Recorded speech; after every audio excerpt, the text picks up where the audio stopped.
La furia del monzón, por Thea Wanson. Capítulo 11. Los pasillos de llantas eran estrechos, con vidrieras que proyectaban una luz deslumbrante sobre las vetas centellantes de minerales que recorrían las paredes de granito. Los tapices eran mayormente de tonos dorados, morados y azul cobalto, mientras que los cuadros al óleo representaban paisajes marítimos revueltos por las tormentas y a los dragones que merodeaban entre las olas. Taliesin prefería aquello a la grandiosidad exagerada de la bóveda celestial, y con mucha diferencia, pero no podía negar que se había sentido bastante sola allí solo con Jie, las Lachis Dalo y un pequeño grupo de sirvientes como única compañía. Pero la situación había cambiado por completo con la llegada de los refugiados, y el castillo entero resonaba con el sonido de las voces y pisadas.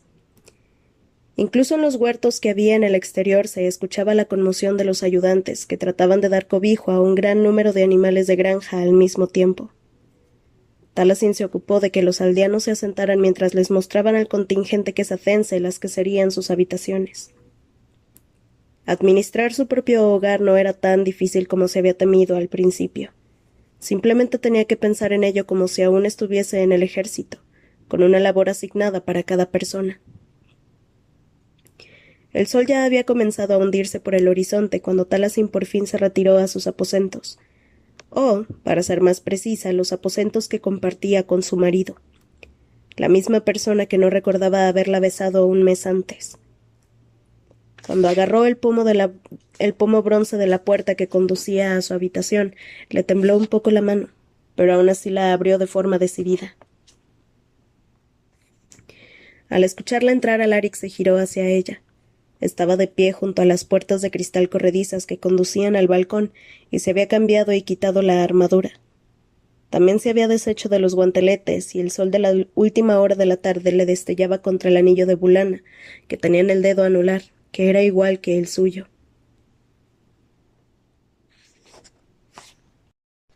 Siento todo esto, le dijo en un tono demasiado alto. Las cosas son diferentes en Enabar. Si dormimos en aposentos diferentes, la gente hablará. Pero si estás muy incómodo, ¿lo estás tú? Le preguntó, en aquel tono vibrante y grave que siempre tenía un peculiar efecto en ella, y hacía que se sintiese ganas de echar a correr, aunque de una forma que no era del todo horrible. No, estoy bien. Por todos los dioses y los ancestros, ¿por qué hablaba en un tono de voz tan bajo? La cama es lo suficientemente grande. Ambos miraron en ese momento al objeto en cuestión. En aquel colchón con dosel fácilmente podrían dormir 5 personas.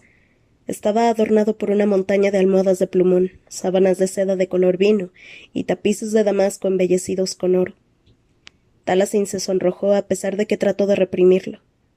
¿Cuántas noches se había pasado allí tumbada a solas y sin poder dormir, pensando en los besos que Alaric y ella habían compartido? En la forma en que Alaric la había tocado con aquellas grandes manos suyas.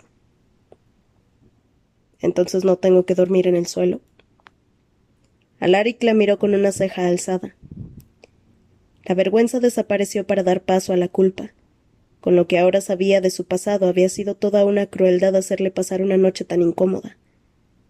Este es tu hogar, quería decirle. Estás a salvo de tu padre, nadie te hará daño aquí. Pero en lugar de aquello lo que consiguió decir por el estado mental tan confuso en el que se encontraba fue: siempre tendrás un lugar en mi cama. Fue solo cuando escuchó la fuerte inhalación de Alaric cuando Taliesin se percató del doble significado de lo que acababa de decirle. Tenía que alejarse de allí antes de ponerse aún más en evidencia. Tenía que...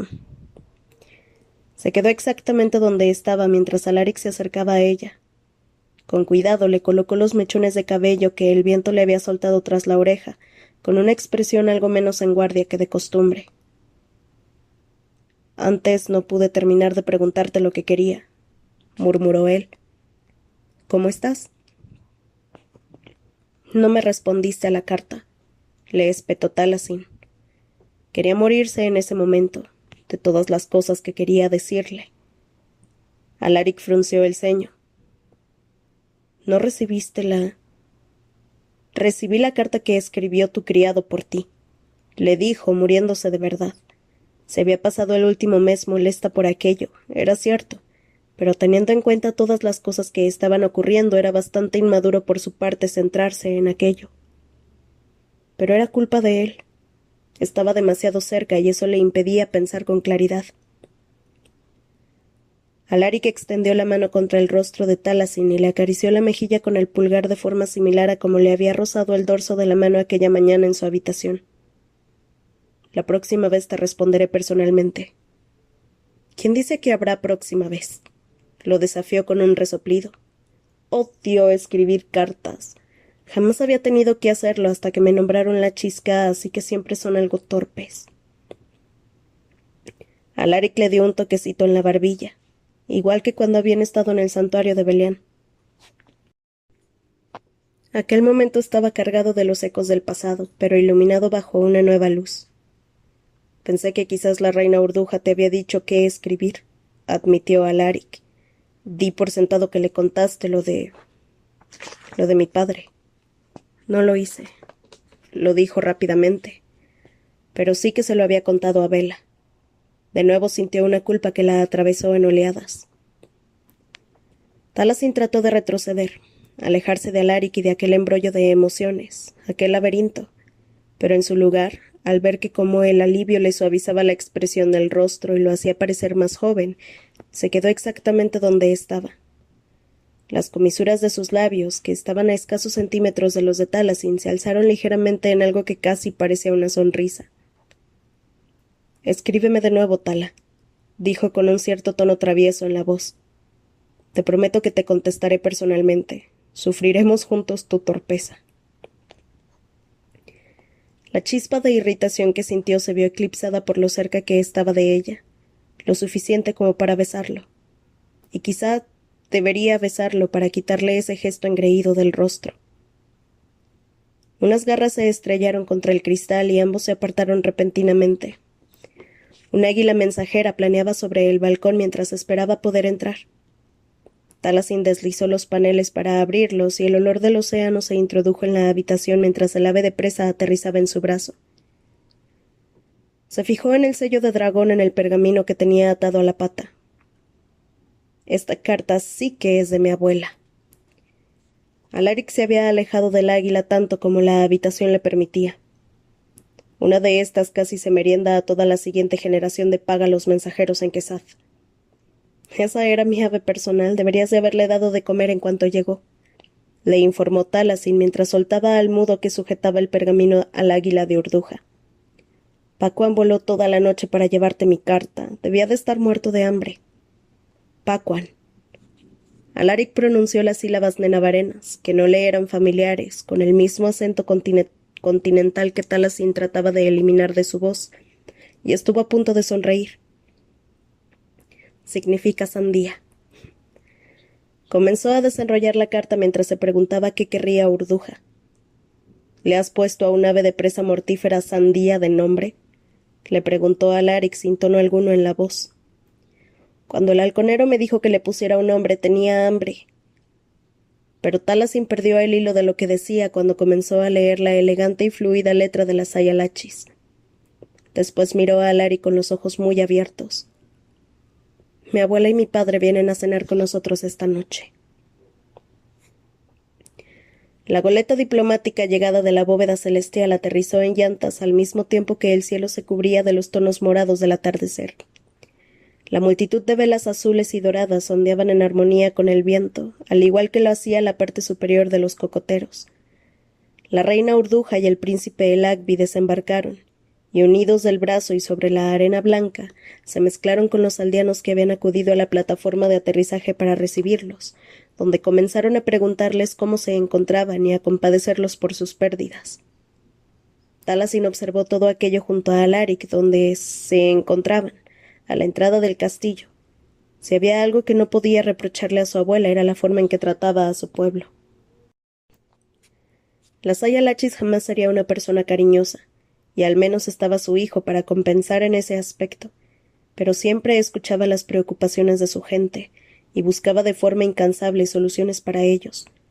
Los nenavarenos la veneraban por ello.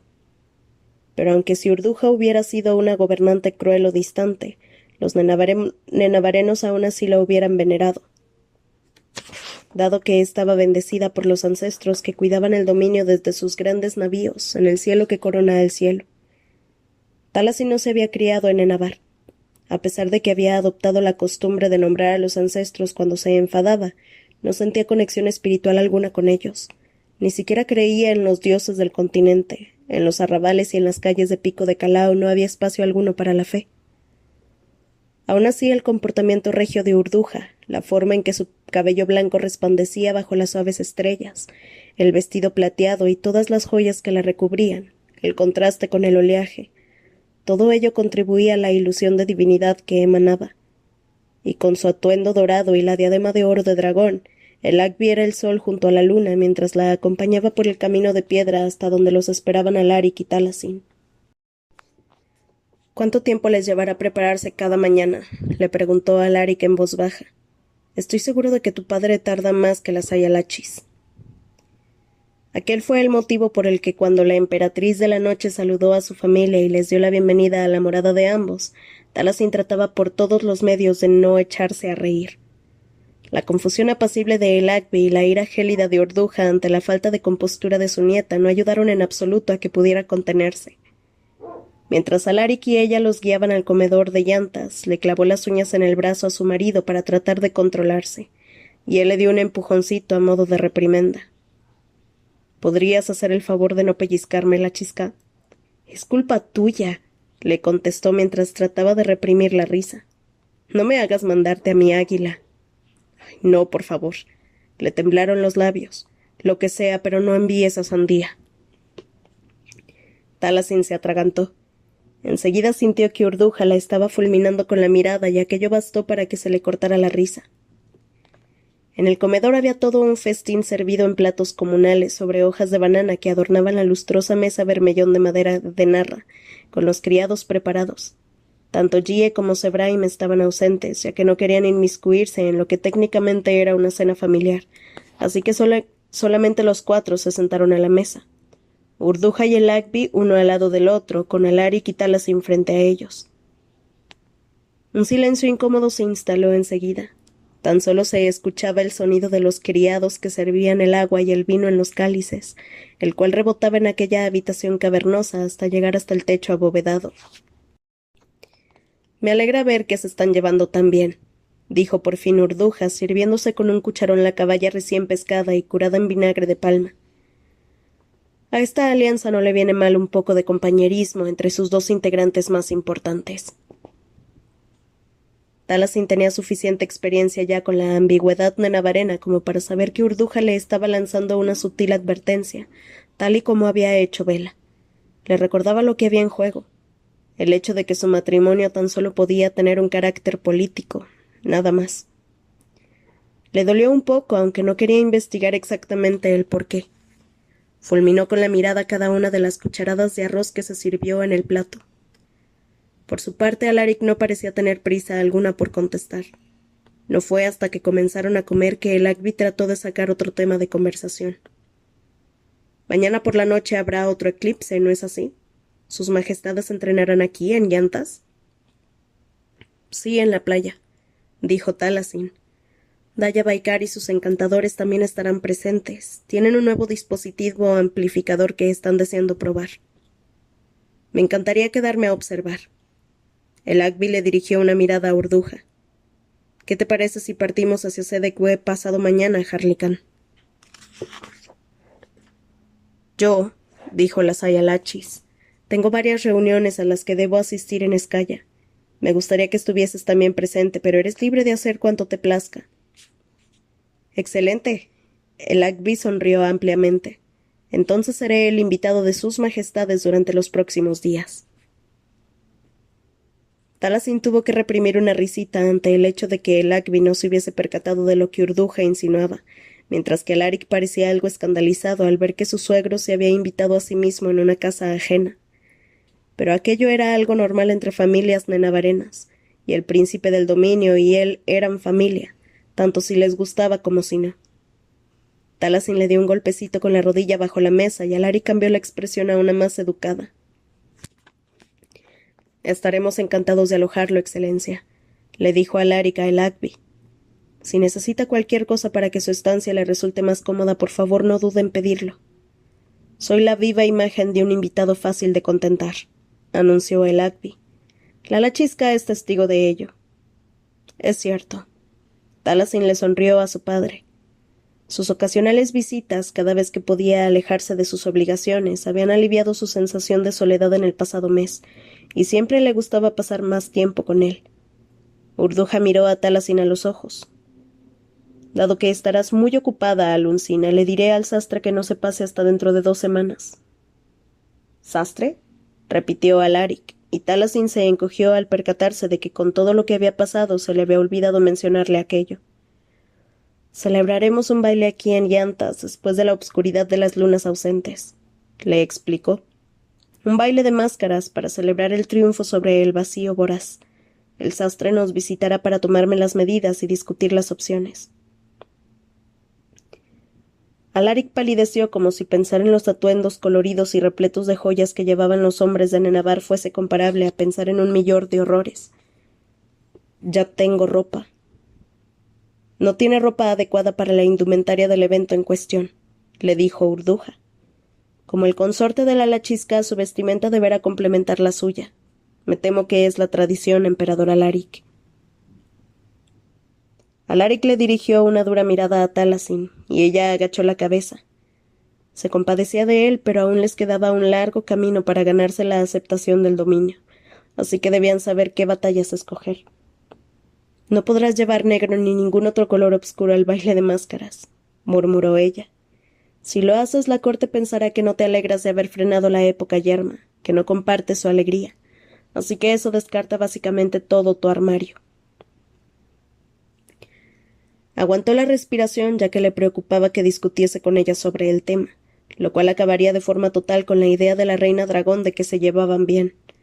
Pero en lugar de eso, Alaric simplemente se encogió de hombros. No me corresponde a mí ir en contra de los deseos de mi emperatriz.